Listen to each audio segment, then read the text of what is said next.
title of the module is Minimum Spanning Tree Algorithms. In this session, we will discuss the Prim's algorithm, Barakas algorithm for minimum spanning tree briefly. First, let us see the definition of the spanning tree. A spanning subgraph H of a connected graph G such that H is a tree is called a spanning tree of G.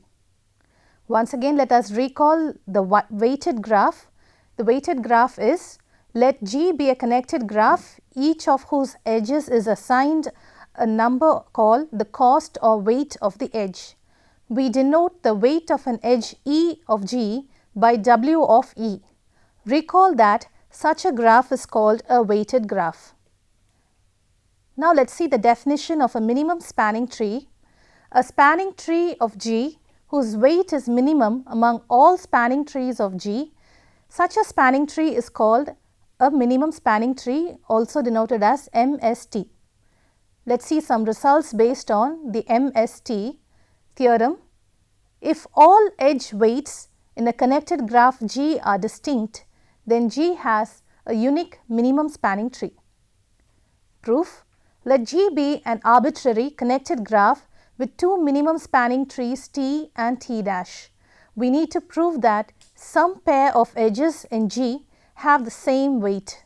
The proof is essentially a greedy exchange argument. Each of our spanning trees must contain an edge that the other tree omits.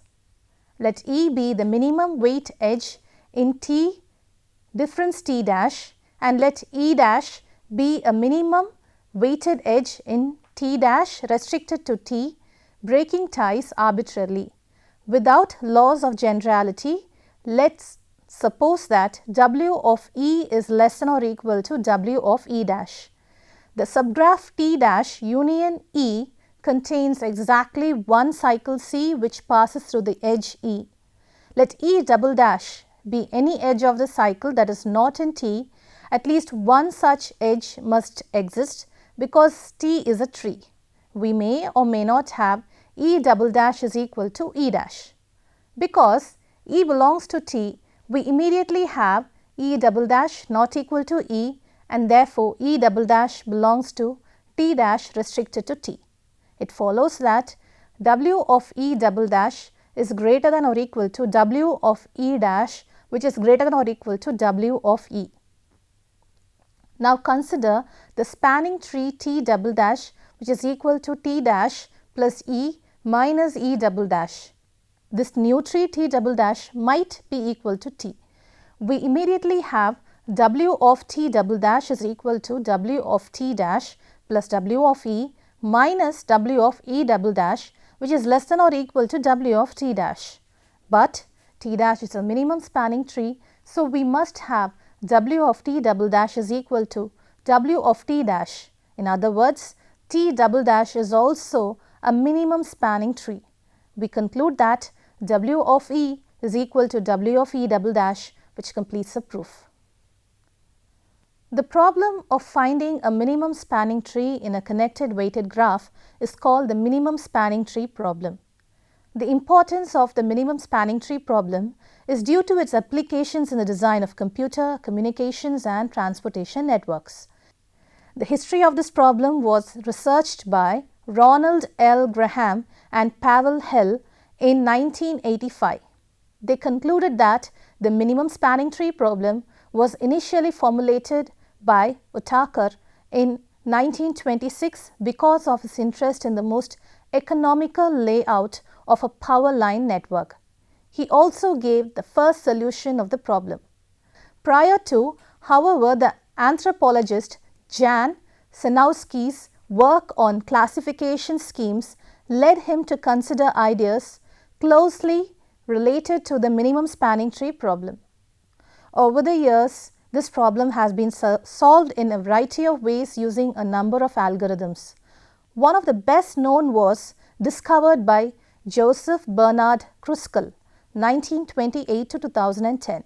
Another well-known algorithm for finding a minimum spanning tree in a connected weighted graph was developed by Robert Clay Prim, born in 1921. Like Kruskal, he received his PhD from Princeton in 1949. He was the Vice President of Research at the Sandia Corporation. The paper containing the algorithm that bears his name was published in 1957. This algorithm was originally discovered by the Czech mathematician Vojtěch in 1930, but the algorithm is named for Prim. Let us now see about Prim's algorithm. For a connected weighted graph G, a spanning tree T of G is constructed as follows. For an arbitrary vertex U for G, an edge of minimum weight incident with U is selected as the first edge E1 of T. For subsequent edges E2, E3 and so on up to En-1, we select an edge of minimum weight among those edges having exactly one of its vertices incident with an edge already selected. The figure shown on the screen illustrates how to construct a spanning tree of a connected weighted graph by Prim's algorithm. Again, a tree obtained by Prim's algorithm is also a minimum spanning tree, as we shall be seeing later. The next theorem is Prim's algorithm produces a minimum spanning tree in a connected weighted graph.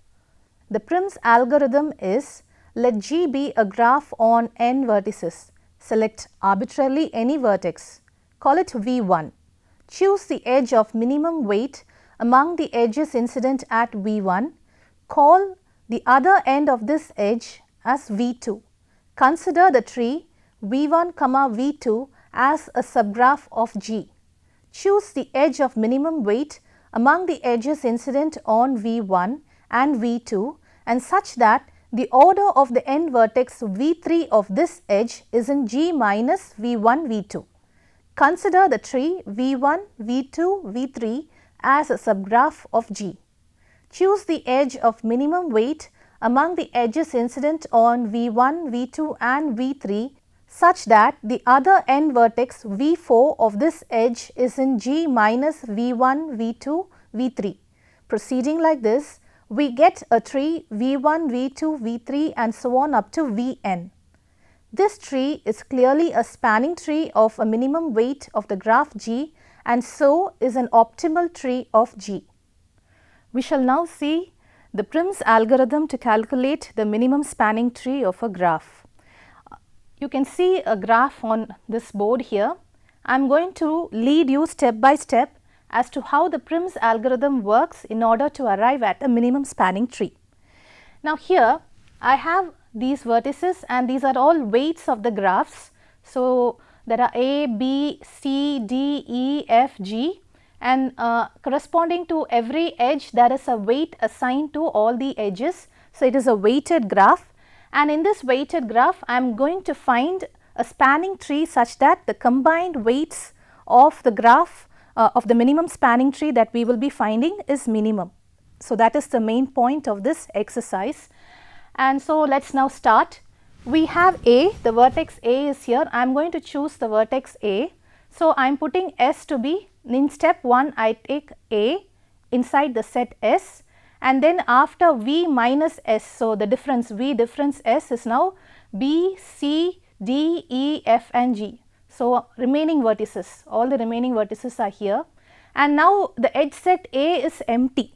So A is the edge set and here it is empty and LE, that is the least weight, the edges of least weight is said to be AB. Why is that? Because here you can look at A, I have chosen A. And with A there are two edges impinging on it, namely this edge and this edge. So among these two edges, the edge with the least weight is this edge AB. Therefore, I am choosing this edge and I am putting it inside my LE. So that is the set. So AB goes there and I am choosing A and I am also choosing this edge. So that is done. Now step 2. Now S has got two vertices now, A and B. So once this edge is chosen, B is also gone. Now I am left with A and B inside S and V difference S has got the remaining vertices, namely C, D, E, F and G, and the edge set has now is now containing one edge alone, so namely AB. AB is the edge that is inside A and the edges among now the least possible weights are BD and AC. How is that? Now I have this vertex B. You can see that there are 3 edges impinging upon B, namely this edge with weight 10, this edge with weight 8 and this edge with weight 9. Among these 3 edges, I can very clearly say that 8 is the edge with the least weight. Therefore, I am choosing this edge and namely this vertex. So, I choose D and also this edge.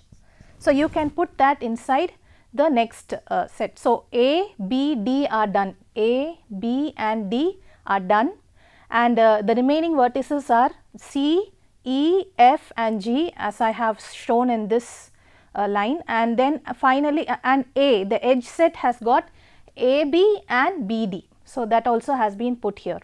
Now, among these edges I have the option of choosing the next possible minimum weight edge. So, I can either start at B or at D or at A, but let me go with D, because from B to E the edge has got 10, from B to C the edge has got 9 and from A to C the edge is 8. So, from here I am seeing that among these, if I go with D, the least possible weight is 2 only. So, the remaining all the other edges are much bigger than 2, and therefore, I am going to go with this edge and I am choosing the vertex C as well as this edge. So, let me put that edge and that vertex here. So, in step 4, I have covered A, B, D and C as shown here. I put A, B, D and C. The remaining vertices are E, F and G. So, that is also written here, and then I have the edges A, B, B, D and C, D. So, these 3 edges have gone into this set, edge set, and now looking here, I look upon all the possible combinations. So, from A I have remaining possible combinations. So, from B I can go to E, or from D I can go to E, or from D I can go to F, or from C I can go to F. So, I can start with any of the vertices that are already chosen and try to find an edge that is of the least weight. So, among these I have 10, 7, 9 and 1. So, the obvious choice is 1, and therefore, I am choosing F and I am choosing this edge. So, I have put that in step 5. Now, the vertex F is also gone, and therefore, you have A, B, C, D and F that is written here.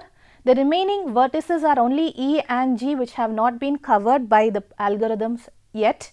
So, those vertices are in V minus S, and the edges are AB, BD, CD and CF. As you can see, AB, BD, CD and CF, all that has been written here.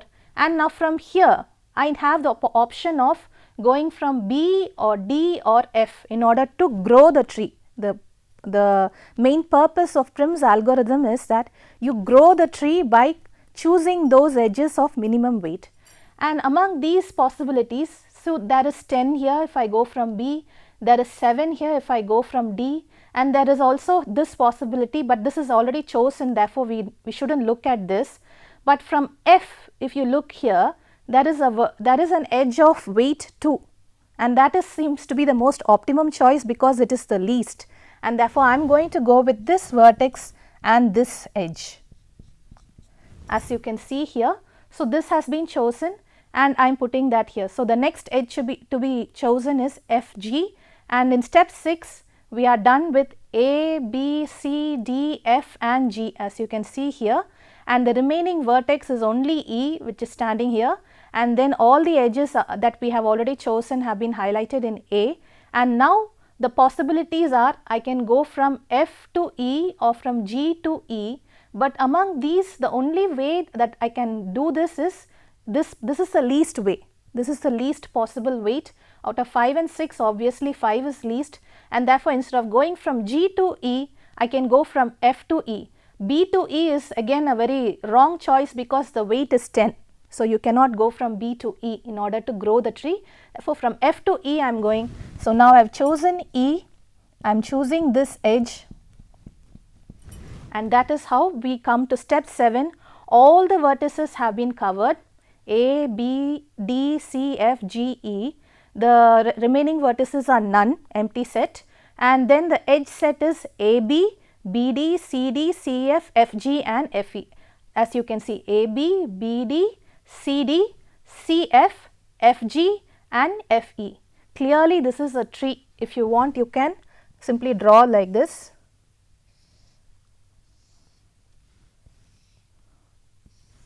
So this is how the tree looks like. This is A, this is B, this is D,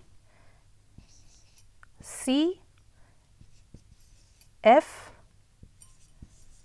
E and G. So there are no cycles, it is an acyclic graph, and this is the minimum spanning tree that we have arrived from this graph. This is how you do the Prim's algorithm to find the minimum spanning tree. Prim's algorithm is more efficient than Kruskal's algorithm, for we need not check connectivity and cyclicity of the construction at any stage. One another algorithm to find the minimum spanning tree is Barakas algorithm.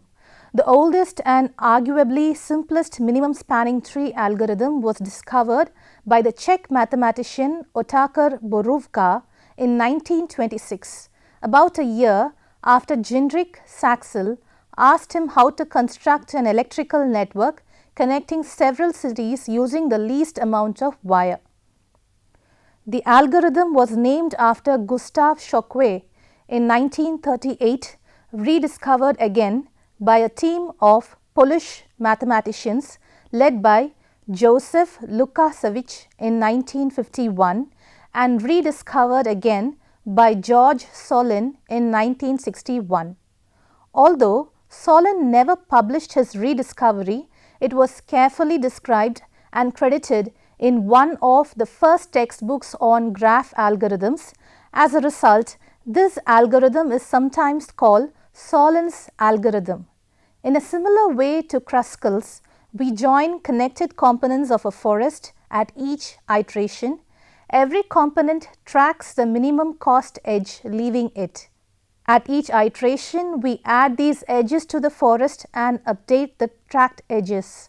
It is easy to prove that the edges in each iteration must be acyclic between components. If there is a cycle, let the tracked cycle edges be E1, E2, so on up to Ek, where E1 has the minimum weight of the cycle. By choice of tracked edges, it must be that the weight of E1 is less than the weight of E2 and so on, such that the weight of Ek is less than the weight of E1, which is a contradiction.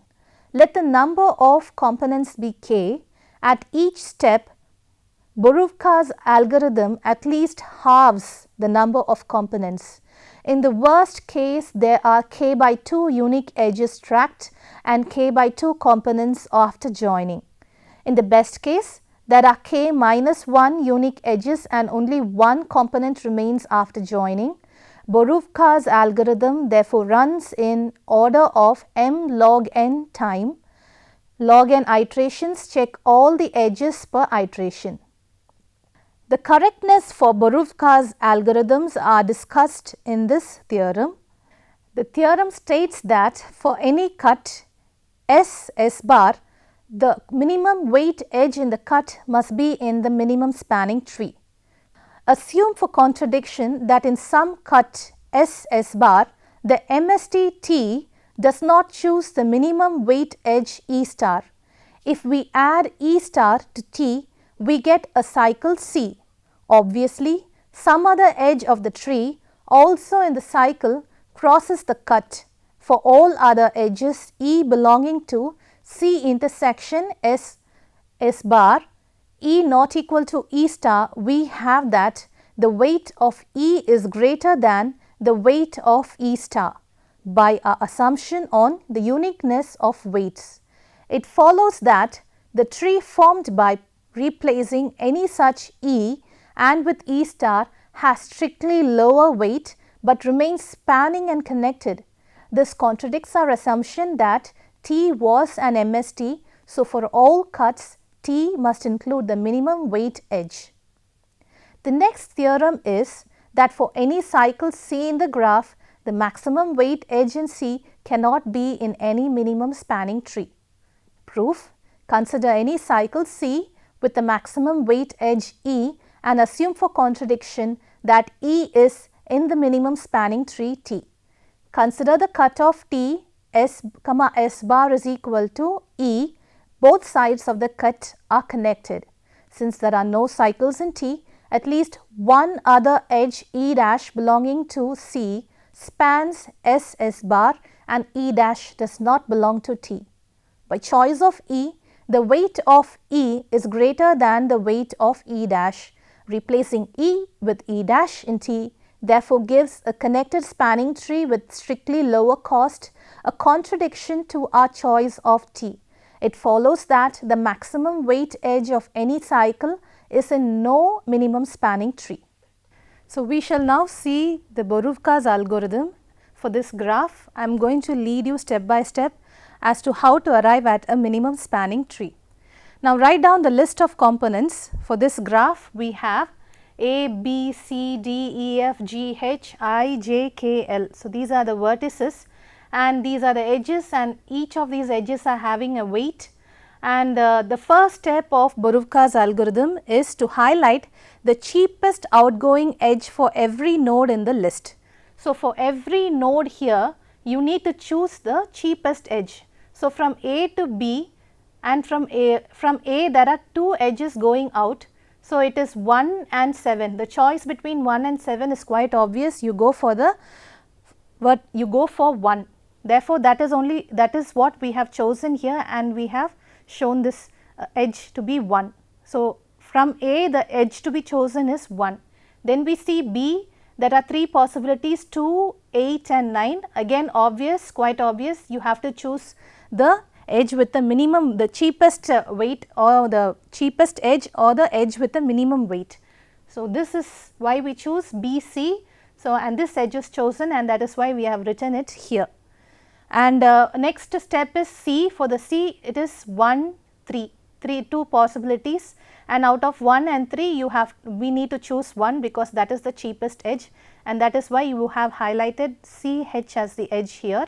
And you come to D. For D, there is only one way to go about it, because 3, 1, you cannot choose 3 because it will immediately create a cycle here. If you choose C, D, it will become a cycle and it might possibly create a cycle, but even then you have a 3 and 2, the choice between 3 and 2 is 2, quite obviously. So, 3 and 2, so 2 has been chosen, D and H, and therefore, we can never come back to this edge. Then, so we have chosen for A, B, C and D. Next we come to H. For H, there is 2 possibilities 6 and 5. So, 5 is the obvious choice. So, we choose 5. Then we come to G. G, there is 2 possibilities 5 and 9. So, obviously I go with 5. So, I draw this edge 5. Then finally, so G is covered, F is covered, then J. For J, there is only one way, so namely 3, that has been highlighted here. Then for K, there is 4 and there is 9. So, obviously I go with 4, that has been highlighted here.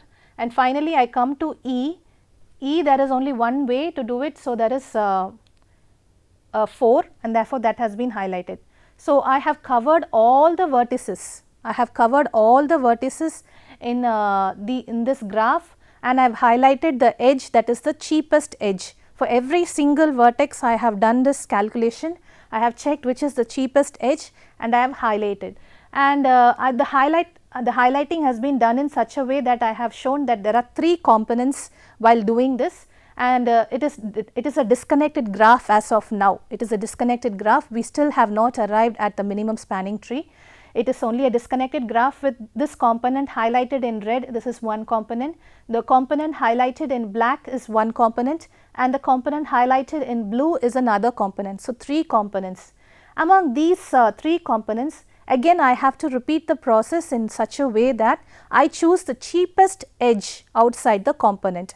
This time for every single node, I have to choose the cheapest edge outside the component. But while doing this, you will be arriving at a lot of cycles and all that. So, the easiest way to do is to mentally calculate which component can be connected to which component by the cheapest edge.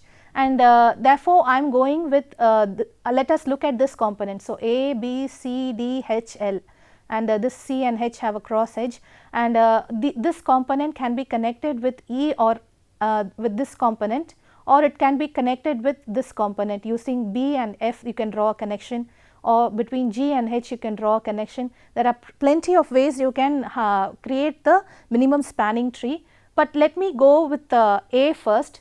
So, if I go with A, I can connect it to E with a edge that is of weight 7, and or I can go with E and I can connect it with this component. So, E can be connected to this component using a edge that is of weight 4. So, obvious choices, I cannot go with this edge because it is of bigger weight than 7, bigger weight than 4, and therefore, I am going to go with this edge. So, let me draw that. So, I am choosing this edge. So, right now there is no longer 3 components, there is only 2 components. So, there is this component highlighted in red, and then there is this black and blue component, they have been fused together, and clearly there are no cycles involved. We have to avoid the cycles here. So, this I can stop here. Now, what about joining this component and this component? So, this is where I look at all the possible combinations. So, can I go from K to L? There is 6 here, there is a or I can go from G to H, there is a 6 here, or if I go from G to K, then there is a trouble because immediately here it forms a cycle. If I go from G to K, it forms a cycle here. So, I cannot go with G to K. So, out of all the possibilities, the cheapest way or the cheapest edge to be chosen is this, because here also it is 6 and here also it is 6. So, let me go with this edge. Therefore, I am choosing this. Now, you can very clearly see that it is now a complete a single component connected graph. It is a tree, clearly there are no cycles, it is connected. Therefore, we have arrived at the minimum spanning tree, because all the edges that we have chosen are obviously the minimum, and this is how you arrive at a minimum spanning tree using the Barakas algorithm. Conclusion: in this section, we have seen about the minimum spanning tree algorithms. Specifically, we have discussed 2 algorithms, namely the Prim's algorithm and Barakas algorithm, with examples and illustrations. And moreover, we have seen some of its characteristics. I hope you understood the algorithms. We will meet in the next session. Thank you.